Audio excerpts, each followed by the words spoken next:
अगर पिता और बेटी के रिश्ते की बात की जाए तो सबसे पवित्र रिश्ता पिता और बेटी का माना जाता है। हर बेटी अपने पिता को अपना रियल हीरो की तरह मानती है और वो इसी तरह का अपना पति भी चाहती है कि मेरे पिता की तरह ही मेरा पति भी हो। दोस्तों, लेकिन कुछ पिता इस तरह के हैवान हो जाते हैं, इस तरह के शैतान हो जाते हैं, जिनको पिता नाम देना भी बहुत बड़ा शर्मसार कर जाता है। दोस्तों, आज की घटना जो मैं आपको बताने जा रहा हूं, इसमें एक पिता अपनी सगी 11 साल की बच्ची के साथ लगातार 1 साल तक रेप करता रहता है, 1 साल तक उसके साथ दरिंदगी करता है। और जब वो बच्ची 8 महीने की गर्भवती हो जाती है, जब इस सब के बारे में खुलासा होता है, मामला पुलिस स्टेशन में पहुंच जाता है, मामला कोर्ट में पहुंच जाता है, तो सभी वहां पर इस मामले को सुनकर एक बार के लिए सोचने के लिए मजबूर हो जाते हैं कि आखिरकार ये 11 साल की बच्ची अब इस बच्चे को जन्म देगी या इसका गर्भपात कराया जाएगा। दोस्तों, अगर आप भी पूरी घटना के बारे में जानना चाहते हैं तो वीडियो को जरा सा भी स्किप ना करें और वीडियो को लास्ट तक जरूर देखें। आइए दोस्तों, जानते हैं पूरा मामला क्या था। नमस्कार, जय हिंद। आप देख रहे हैं एपीएच न्यूज राहुल रावत के साथ। तो दोस्तों, आज की जो हकीकत की घटना आप लोगों को बताने जा रहा हूं, राजस्थान में एक जिला पड़ता है जयपुर और इसी के अंतर्गत एक ग्रामीण इलाका आता है। ये ग्रामीण इलाके की 16 जनवरी 2024 की हकीकत की घटना है, जब एक बच्ची अपने मामा के घर पहुंचती है तो मामा बच्ची की हालत को देखकर एकदम से परेशान हो जाता है। मामा उस बच्ची की तरफ देखकर उसे पूछने लगता है कि बेटी, तुम्हारे साथ में हुआ क्या है? तुम्हारा इस तरह का हाल किसने किया है? तुम्हारा पेट क्यों फूला हुआ है? अब मामा जब बच्ची की तरफ इस तरह से देखता है तो मामा भी दंग रह जाता है कि एक छोटी सी बच्ची जिसकी उम्र महज 11 साल है, उसका पेट फूला हुआ है। लेकिन अगर वो पूछे किसी और से तो किससे पूछे? वहां पर फिलहाल उसकी माँ होती है, जो उसकी माँ होती है वो खुद ही मंद बुद्धि होती है, उसे खुद का ही ज्ञान नहीं है, वो अपनी बेटी के बारे में क्या बताएगी। एक छोटा सा उसका भाई होता है जिसकी उम्र 7 साल होती है, उसे तो अभी बोध ही नहीं कि इसके साथ में हुआ क्या है। फिर उस बच्ची को अपने पास बिठाता है, अपने पास बिठाकर उससे पूछताछ करता है कि बेटी, तू सच सच बता कि तेरा पेट क्यों फूला हुआ है? तेरे पेट में कोई दर्द रहता है या और किसी तरह की कोई बीमारी है? बेटी रोने लगती है और रोते हुए कहने लगती है कि इसमें कुछ भी नहीं है, इसमें बच्चा पल रहा है। जब मामा इस तरह का वाक्य सुनता है तो मामा के मानो पैर तले जमीन खिसक है कि मेरी बहन मंद बुद्धि है, लेकिन मेरी भांजी के साथ में इतना घिनौना काम किसने किया है? फिर उस बेटी से पूछने लगता है कि तुम्हारे साथ में इतना घिनौना काम किसने किया है? बेटी बताती है कि इस सब को करने वाला कोई और नहीं, मेरा खुद का पिता है। जब मामा और पूरा ननिहाल इस तरह की बात को सुनता है तो सभी के पैरों तले जमीन खिसक जाती है, उनको क्रोध भी आने लगता है, लेकिन वो करें तो क्या करें। फिलहाल इस सब की पुष्टि करने के लिए नजदीकी सरकारी हॉस्पिटल में उस बच्ची को लेकर जाया जाता है और वहां जाकर पता चलता है कि ये बच्ची तो 8 महीने की गर्भवती है।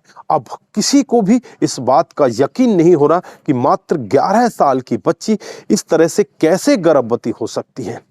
दोस्तों, आसपास के लोगों के पास भी जब ये मामला जाने लगता है तो हर कोई व्यक्ति इसकी पूरी तह तक जाना चाहता है। फिर उस लड़की को पुलिस वाले अपने पास बिठाते हैं। पुलिस वहां पर अपनी टीम के साथ पहुंचती है। पुलिस वाले जब उससे पूरी वारदात के बारे में पूछते हैं, पूरी घटना के बारे में जानते हैं, तो पुलिस वालों की आंखों में भी एक बार के लिए आंसू आ जाते हैं।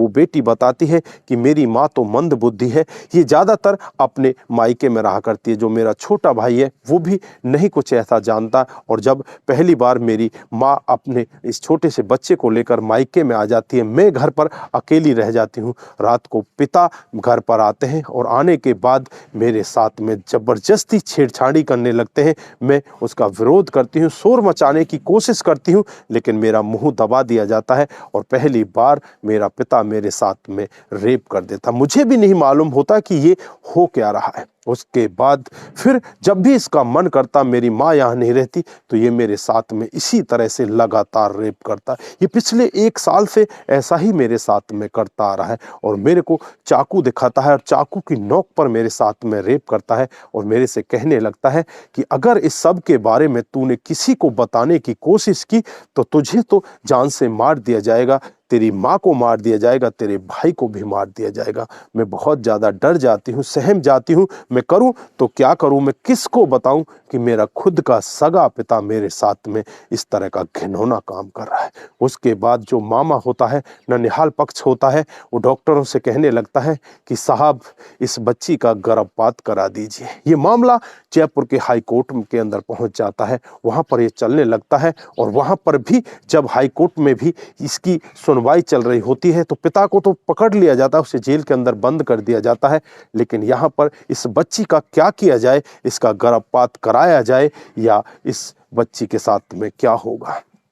दोस्तों, बहुत सारे सवाल यहाँ पर लोगों के भी जेहन में होते हैं। यहाँ पर जो जयपुर हाई कोर्ट में अधिवक्ता होते हैं, जिनका नाम फतेह सिंह सैनी होता है, वो कहने लगते हैं कि इस बच्ची की उम्र महज 11 साल है, इस बच्ची का गर्भपात नहीं कराया जा सकता। इस बच्ची का अगर गर्भपात हुआ तो इस बच्ची की जान जा सकती है, ये बच्ची मर सकती है। इस बच्ची का अब गर्भपात नहीं हो सकता।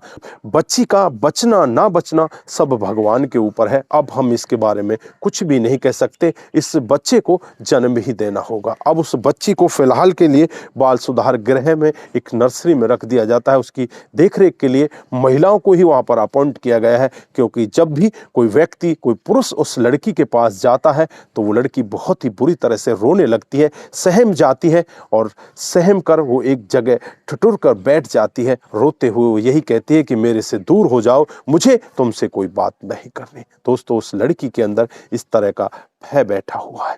दोस्तों, ऐसे हैवान, ऐसे शैतान को तो मैं पिता भी नहीं कहना चाहता कि ऐसे हैवान, ऐसे शैतान जो पिता के रूप में अपनी बच्ची के साथ इस तरह का घिनौना काम कर जाते हैं, ऐसे पिता को आप किस तरह की सजा में देखना चाहते हो? ऐसे व्यक्ति को क्या जेल के अंदर रोटी तोड़ने देना चाहिए या उसे ऑन द स्पॉट ही सजा मिलनी चाहिए? आपकी क्या राय है? आप क्या कहना चाहते हैं? दोस्तों, हमारा तो मानना यही है कि ऐसे व्यक्ति को ऑन द स्पॉट सजा मिले तो आगे भविष्य में ऐसे दरिंदे और ना पनप पाएंगे।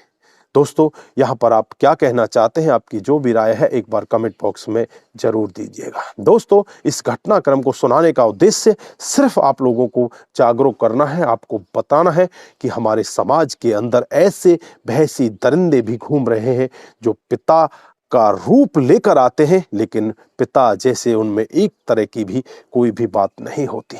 दोस्तों, पिता और बेटी का जो रिश्ता होता है वो इतना पवित्र और इतना नेक रिश्ता होता है। ज्यादातर बेटियां अपने पिता को रियल हीरो मानती हैं और ऐसे पिता को बेटियां क्या मानेंगे? दोस्तों, बहुत सवाल आपके जहन में भी घूम रहे होंगे।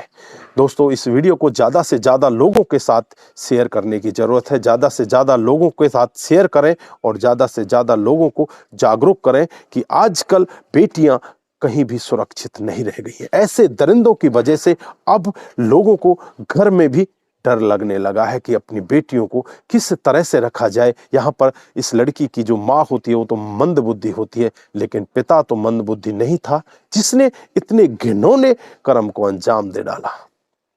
तो दोस्तों, आप जहां भी रहें सतर्क रहें, सावधान रहें और ऐसे क्राइम को अपने आसपास ना होने दें। नमस्कार, जय हिंद, जय भारत।